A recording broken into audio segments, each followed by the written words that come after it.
E Dudu já não é mais jogador do Cruzeiro. O vídeo de hoje do canal do Nicola traz detalhes do acordo financeiro entre as partes e fala também sobre o próximo clube do atacante. Tudo indica que será o Galo, mas no Atlético me contaram que São Paulo, Corinthians e Santos também estão de olho. Nottingham Forest da Inglaterra de olho no atacante Pedro do Flamengo. Para completar, preciso te contar bastidores de uma treta envolvendo emissários da CBF na tentativa de contratação de Carlo Ancelotti, além das últimas do mercado, bastidores, finanças e muito mais. Fala aí pessoal, sou Jorge Nicola, bem-vindos a mais um vídeo do canal, sempre bom ter vocês por aqui.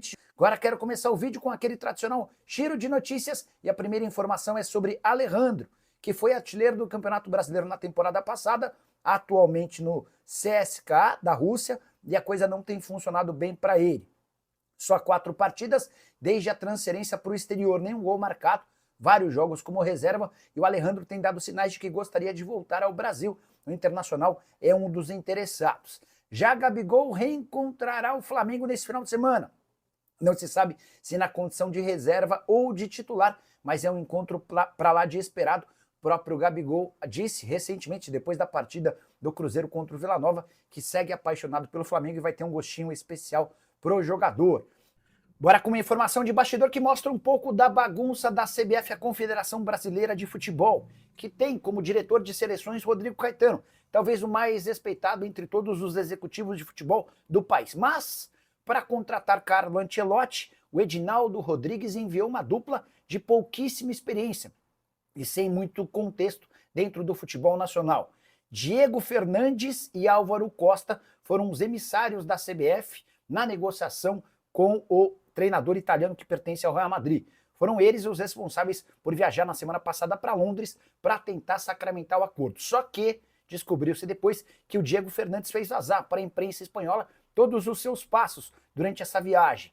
E a repercussão foi extremamente negativa, a ponto de o Ancelotti ter ficado revoltado com o vazamento das notícias. O Álvaro Costa conseguiu apurar, ficou muito bravo também com o comportamento do Diego e os dois quase trocaram porrada, quase foram às vias de fato, uma enorme, uma vergonha mundial passada pela CBF. Repito, com o Rodrigo Caetano por aqui esperando para entrar no negócio.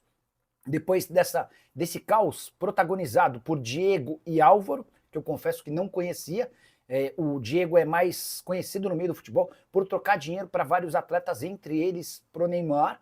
Depois desse episódio, o Edinaldo decidiu colocar o Rodrigo Caetano para conduzir as negociações. As tratativas com o Carlo Ancelotti prosseguem e existe a expectativa dentro da CBF de que o acordo seja selado assim que o Ancelotti for demitido do Real Madrid. As discussões entre o clube espanhol e o técnico italiano seguem em relação a isso. Com a informação mais importante dessa sexta-feira, Cruzeiro e Dudu chegaram a um acordo para a rescisão do contrato que só se encerrava em dezembro de 2027.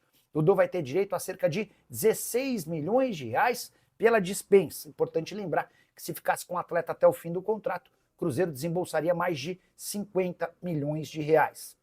A partir de agora, a pergunta que fica é: para onde vai o atacante de 33 anos de idade? Desde a última terça-feira, o André Cury, representante do Dudu, conversa com o Galo. Dá para dizer que o Atlético é favorito na contratação do jogador. O Cruzeiro não colocou nenhum empecilho nesse contrato, ou nessa rescisão de contrato, para que o atleta pudesse atuar por um rival. E aí é natural que o Dudu opte por jogar no Galo, com um salário menor do que o atual de 1.600.000 por mês, a que ele tem direito no Cruzeiro, até porque o Dudu vai ter direito a uma bela compensação financeira na Raposa. Mas, antes de gravar esse vídeo, conversando com uma fonte atleticana, eu vi que o Galo não é o único na parada. Santos, Corinthians, São Paulo e também Grêmio são outros interessados. Não consegui a confirmação de nenhum desses clubes, mas confesso que fiquei surpreso ao imaginar a possibilidade de o Dudu defendendo a camisa do Corinthians, do São Paulo ou do Santos, diante da excelente relação que ele tem com o torcedor palmeirense. Dá para dizer que o Dudu tem no Verdão o clube pelo qual ele despertou a maior paixão, embora a relação dele com a presidente alviverde seja a pior possível. Leila Pereira, inclusive, entrou na justiça processando o atacante depois que eles trocaram xingamentos públicos. Só para completar a passagem do Dudu pelo Cruzeiro, para lá de discreta, só 17 jogos e 2 gols marcados. Ele foi afastado depois que o técnico Leonardo Jardim descobriu que ele havia pedido pro presidente, pro dono da SAF do clube, para o Pedro Lourenço a demissão do treinador. Sem clima para ficar, o Dudu está livre no mercado.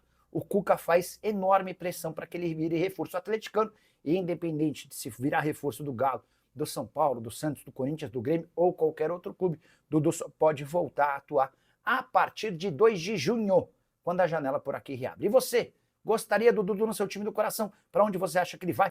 Bora falar agora sobre o Nottingham Forest, um dos times de ascensão do futebol inglês, de olho no centroavante Pedro, do Flamengo e em breve da seleção brasileira. E é por causa do interesse do clube inglês, que tem levado uma série de jogadores brasileiros, que o Flamengo pretende chamar os representantes do Pedro para uma conversa em caráter de urgência. Pedro é hoje dono de um dos menores salários entre os titulares do Fla. Ele não está nem entre os 8 jogadores mais bem pagos do elenco. Tem jogadores reservas que ganham mais do que o Pedro. Até diante desse cenário, para corrigir esse probleminha, o Flamengo pretende dar um reajuste para o centroavante, que ganha na casa de R$1 milhão por mês. O contrato se encerra em 2027 e o Flamengo entende que reajustando esses vencimentos pode garantir a permanência do Pedro, apesar do assédio internacional. Minha curiosidade é saber como o Pedro, voltando à seleção, vai reagir diante de ofertas do exterior. Só para completar em relação ao rubro-negro, o staff do Pedro já havia cobrado uma valorização e um reajuste salarial. O Flamengo decidiu entrar nessa parada apenas depois de confirmar que o jogador, apesar da lesão no joelho que o afastou por 7 meses, segue jogando muita bola. Hora de falar sobre Jorginho.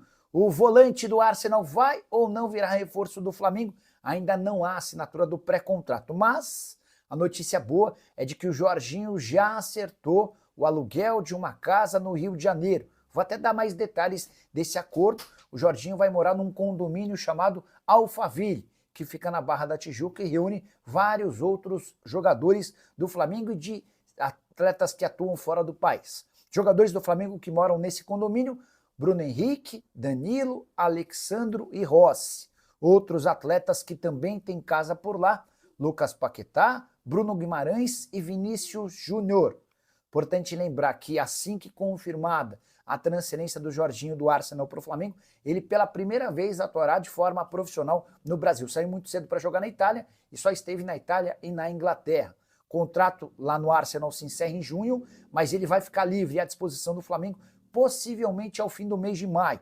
O Arsenal ainda tem mais 5 partidas até o fim da temporada, o último jogo marcado para 25 desse mês, dia 25 desse mês. Eu acho que é muito difícil para o Dudu hoje jogar no Flamengo, no Palmeiras, nos times, no Flamengo e no Palmeiras. Nos demais, cara, eu consigo ver ele sendo útil, tá? Quero mudar de assunto e falar sobre o Flamengo na busca por reforços. De acordo com o jornalista Beto Júnior, o Flamengo tem negociações com Facundo Buonanotte. Esse é um meio-atacante argentino de 20 anos de idade, revelado no Racing, que pertence ao Brighton e está emprestado ao Leicester. Temporada atual de 33 jogos, média de 50 minutos em campo por jogo, com 5 gols e 3 assistências. Ninguém no Flamengo confirma o interesse, mas tem sido assim em quase todos os últimos nomes especulados. Que o Flamengo busca um jogador para dividir a responsabilidade da criação de jogadas com a Arrascaeta, isso é público e notório. Mas o crescimento do meio-atacante uruguaio também diminui essa necessidade de contratação em caráter de urgência. O Flamengo inicialmente buscava um reforço para a janela de 2 a 10 de junho, a janela que antecede o Super Mundial de Clubes. Mas é difícil imaginar que alguém possa chegar no dia 2 para atuar com o restante do elenco lá pela metade do mês de junho, que é quando se inicia o Super Mundial de Clubes. A exceção talvez seja o Jorginho, que já tem conversas avançadas com o Fla e talvez inclusive se apresente antes do dia 2, ainda que só possa atuar após a abertura da janela de inscrições. Só para completar em relação ao Buonanotte, atleta cujo valor de mercado é de 140 milhões de reais, seu contrato com o Brighton só se encerra em junho de 2028. Má notícia para torcedores do Fla, em especial para o Bruno Henrique. A justiça negou um pedido de sigilo do Bruno Henrique e de seus parentes naquela operação que envolve investigação de apostas esportivas. Dessa maneira, a justiça enviou todas as provas colhidas pela Polícia Federal para o Superior Tribunal de Justiça Desportiva e para a CPI. E essas provas contra o Bruno Henrique e seus familiares. Acho que vai ser difícil para o BH comprovar algo contrário há uma manipulação em relação ao cartão amarelo que ele sofreu contra o Santos em jogo do Campeonato Brasileiro de 2023. Antes desse cartão ele vinha conversando com o irmão e por consequência o irmão com outros familiares em relação a esse cartão amarelo. Não se trata de uma mega operação que envolva, por exemplo, grandes empresas, mas a situação pro Bruno Henrique é bastante complicada. O STJD, inclusive, pode instaurar um novo inquérito contra o jogador no âmbito esportivo. Isso aí então, nação rubro-negra, tá aí, né, a diretoria já tentando tomar dianteira para poder negociar a renovação do Pedro. Né? O Nottingham Forest da Premier League, né, da Inglaterra, já está de olho aí tentando fazer com que possa chegar aí aos ouvidos do Pedro e o interesse do jogador em reforçar a equipe inglesa. Né? Ele que tem aí essa situação no Flamengo com um salário que é muito abaixo, mas já foi explicada a situação. O Flamengo tinha um interesse em renovar o contrato do jogador, mas as conversas não avançou. Aí o jogador se machucou e ficou por isso mesmo, né? Esperando. Agora o atleta voltou voando em campo e os empresários pressionam o Flamengo para uma renovação, vista que o Pedro é um jogador super importante no elenco do Flamengo, um time titular, artilheiro, e o atleta recebe muito menos do que alguns outros jogadores. Então essa renovação deve acontecer, né? Não acredito que o Pedro deva querer sair, né? Forçar essa barra, porque até talvez ele fazendo isso passe aí de um ídolo do Flamengo para ser uma pessoa não grata, né? Querendo forçar a barra dessa forma. Então vamos aguardar as cenas do próximo capítulo e torcer, né, para tudo dar certo e o Pedro renovar o contrato com o Mengão. Forte abraço a todos, deixa o seu like no vídeo, se inscreve no canal e ativa o sininho de notificações.